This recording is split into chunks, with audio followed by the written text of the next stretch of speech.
Welcome to AI Unraveled, your daily briefing on the real-world business impact of AI. Today, we're looking up to the skies over American cities where automated eyes are changing public safety.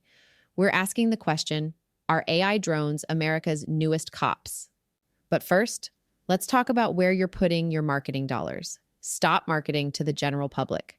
Talk directly to enterprise AI builders.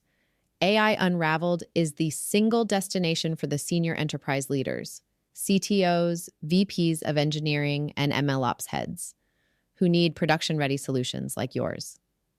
We've reserved a limited number of high-impact ad spots for companies focused on high-stakes, governed AI infrastructure. This is a direct line to your most valuable buyers. Don't wait for your competition to claim the remaining airtime. Secure your package by emailing us today at info@jamgatech.com. Back to AI Unraveled. From life-saving response times to profound questions of privacy and law, we're digging into the technology and the debate. Stay with us. Welcome to the Deep Dive. We're here to cut through the noise and give you the essential facts on the big stories. Today, we're looking up, because the eye in the sky, well, it's starting to think for itself. Our deep dive question is this: are AI-powered drones becoming America's newest police force? And as our sources show, it's not a simple yes or no. It's complicated. Picture this scenario first. A 911 call, an overdose. An autonomous drone lifts off a rooftop, flies directly there, and drops in the lock zone. All in under 2 minutes. That's 4 minutes faster than an ambulance, potentially boosting survival chances by, over 270%. It sounds like a miracle cure, really. The magic bullet. It absolutely does. That's the promise, the undeniable good.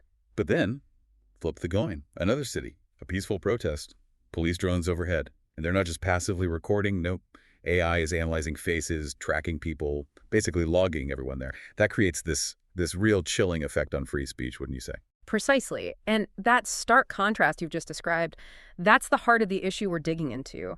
Fusing AI with drones isn't just, a small upgrade. It's a fundamental shift. The drone changes from just a tool, like a remote camera, into something more like a semi-autonomous actor making decisions. So our mission today is to really unpack the technology, look at the, frankly, fractured legal side, and weigh these huge societal consequences, life-saving potential versus mass surveillance. Okay, let's start with the pull factor, the big driver, efficiency. The drone is first responder, or DFR model. Wow. So the core idea is these automated rooftop docks, right? 911 call comes in, drone launches itself. Exactly. And because it flies directly, unimpeded by traffic or streets, the time savings are just dramatic. We're talking serious speed improvement. Oh, absolutely. Look at the data. Montgomery County, Maryland, they're clocking an average drone response time of just 53 seconds. 53 seconds. Wow. And another study, this one focusing on opioid overdoses, found drones could get there in about 90 seconds. Compare that to the average ambulance time of almost 9 minutes. When every second counts. Yeah. Yeah, that's powerful. It makes it very hard to argue against from a public safety perspective. That speed is compelling. But is it just about speed? Or does it actually change how officers approach a scene? Is it safer? That's the other major argument from proponents: officer safety. Instead of walking into an unknown, potentially dangerous situation completely blind, the drone gives them eyes in the sky before they arrive. They can see the layout, number of people, potential weapons. It de-escalates things before they even start. Right, I've read about cases where a drone confirmed a reported gun was just a toy, letting officers approach calmly. Exactly those kinds of scenarios. And then there's the efficiency angle, which is huge for departments struggling with staffing. Like in Chula Vista, California, they were early adopters. They really were. And their data shows that in about 24% of calls where a drone responds first, they don't even need to send a sworn officer immediately. So it frees up officers for the really critical stuff. It keeps them available for high-priority calls that genuinely need that human presence on the ground. And Chula Vista's system is pretty advanced, isn't it? Integrated with live 911 audio. Yes, that's key. They got those crucial FAA waivers for beyond visual line of sight BVLOS operations. So the operator doesn't need eyes on the drone. That allows citywide coverage. And the live 911 integration means an operator can hear the emergency unfolding and launch the drone sometimes before officers are even dispatched. Yeah, we can't forget the evidence aspect. These drones are capturing footage that leads to convictions. Definitely. The sources mention clear examples, like drone video catching a suspect during a stabbing. It's becoming a really significant tool for prosecution, too. Okay, so the DFR model is clearly effective, saving time, potentially lives and resources.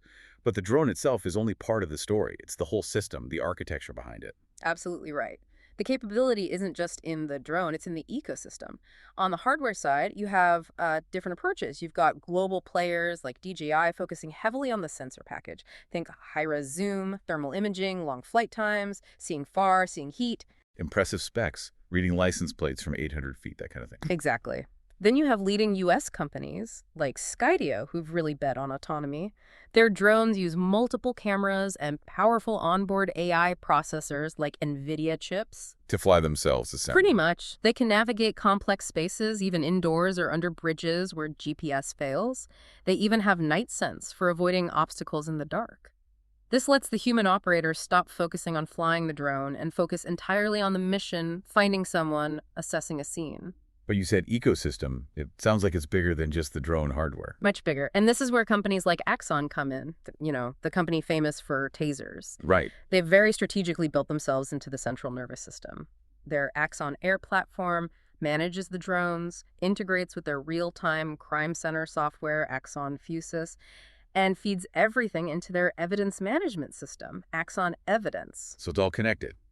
Seamless, I guess. Seamless, yes, but that deep integration creates a really powerful vendor lock-in. Departments become reliant on this single proprietary platform. And here's the critical point our sources raise. This means corporations, through their software updates and product design, are effectively setting tactical standards for police. How so? Think about a one-click drone request feature added to an Axon body camera via a software update.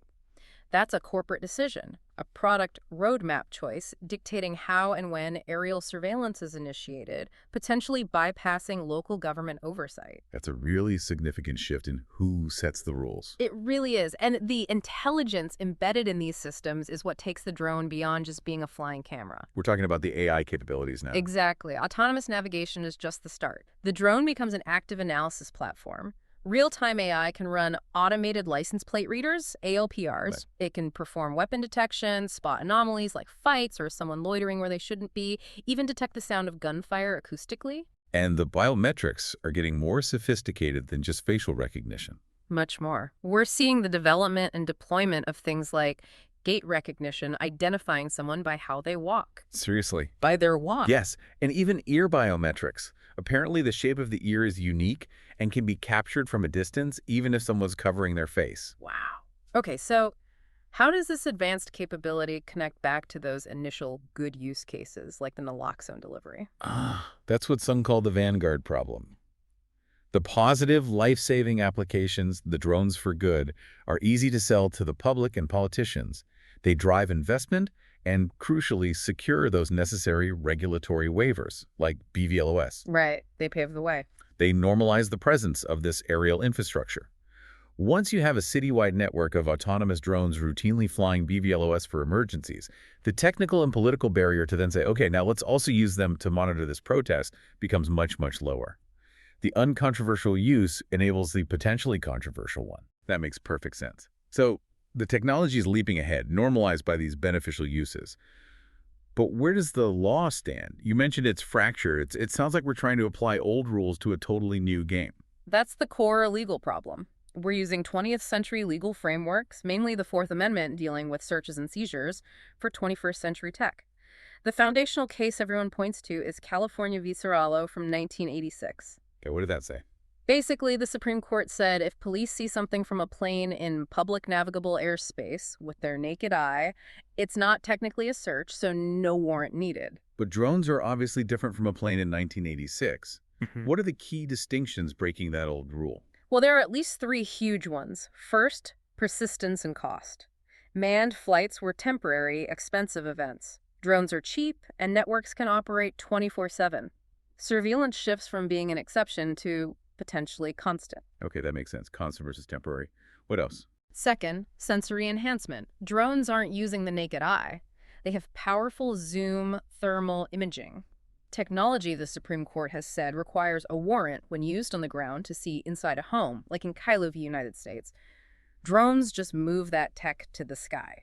Right, so it's not just seeing, it's seeing through things or from incredible distances. And the third point? Physical intrusiveness.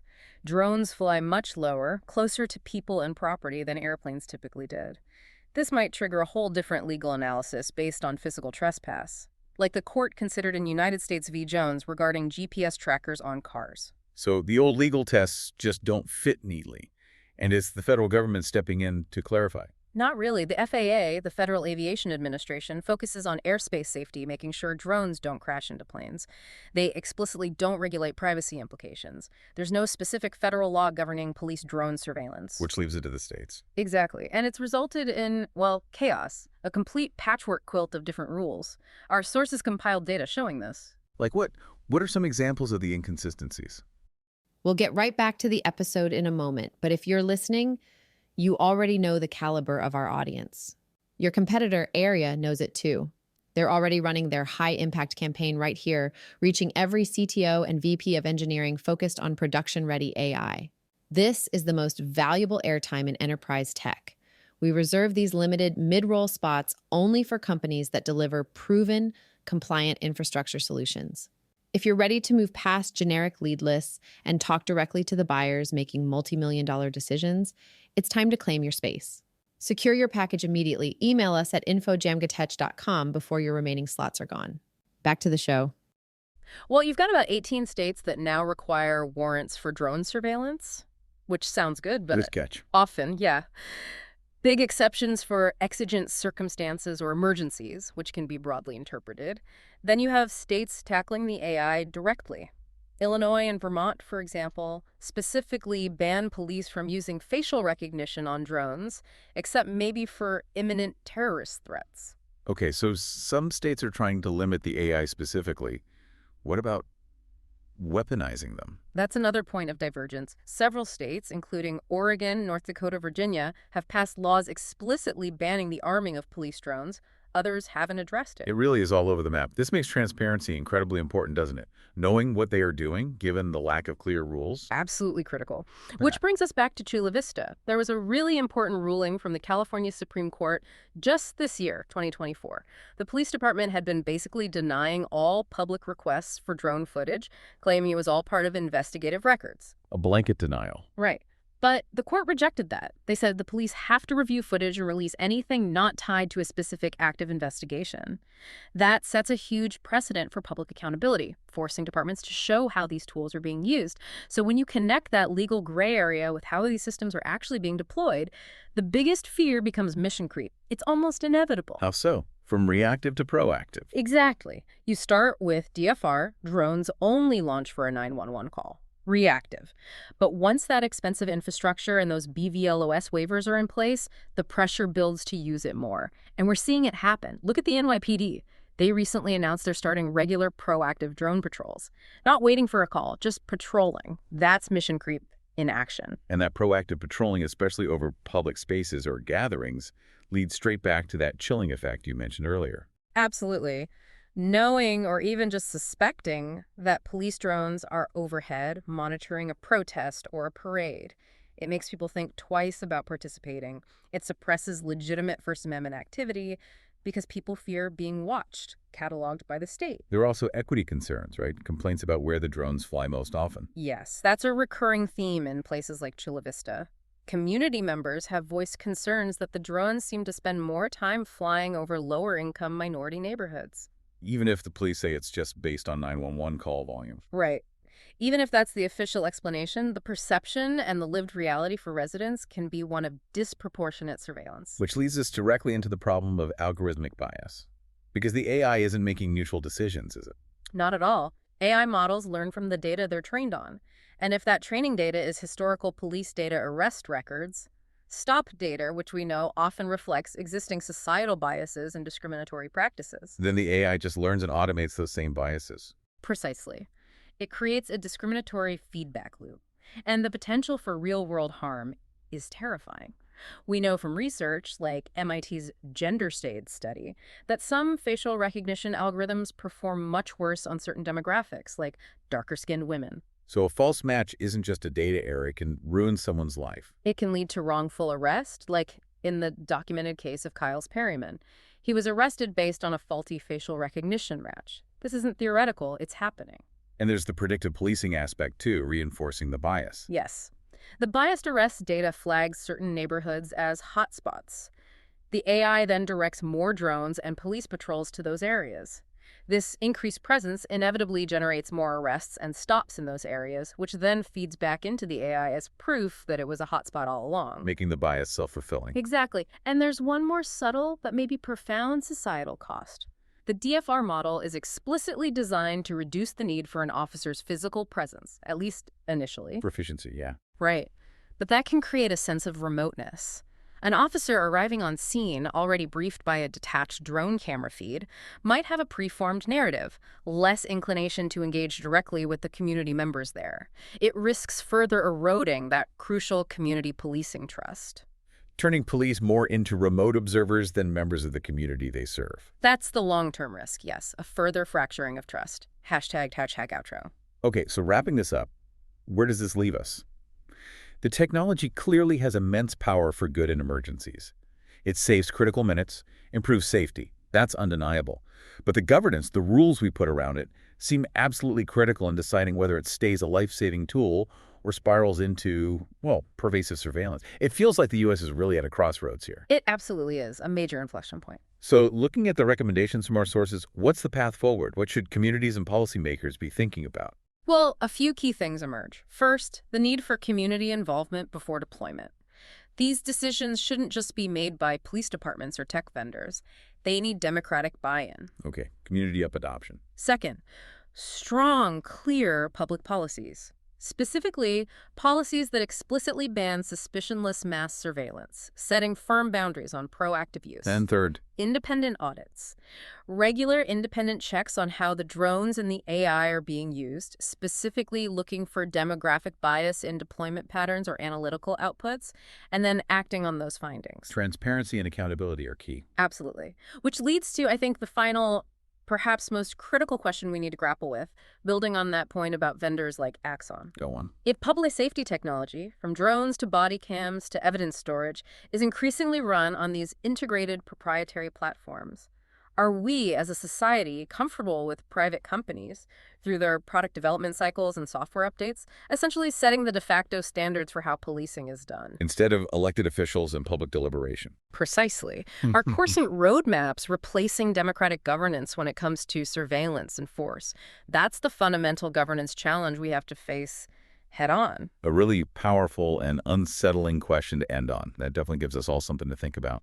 Thanks for joining us for this deep dive. We'll be back next time to unpack another critical issue. Before you go, let me remind you of the unparalleled value of this platform. AI Unraveled delivers deep, uncompromised technical insight that keeps our audience, senior enterprise leaders, tuned in to the very last minute. That sustained attention is the best place for your ad. This is your opportunity for a direct line to your most valuable buyers, the CTOs, VPs of engineering, and MLOps heads who sign off on high-stakes infrastructure. Stop wasting budget on general marketing noise. Secure your high-impact premium ad campaign right here. Email us today to reserve your mid-roll package, info@djamgatech.com. Thank you for listening to AI Unraveled. We'll be back tomorrow with more.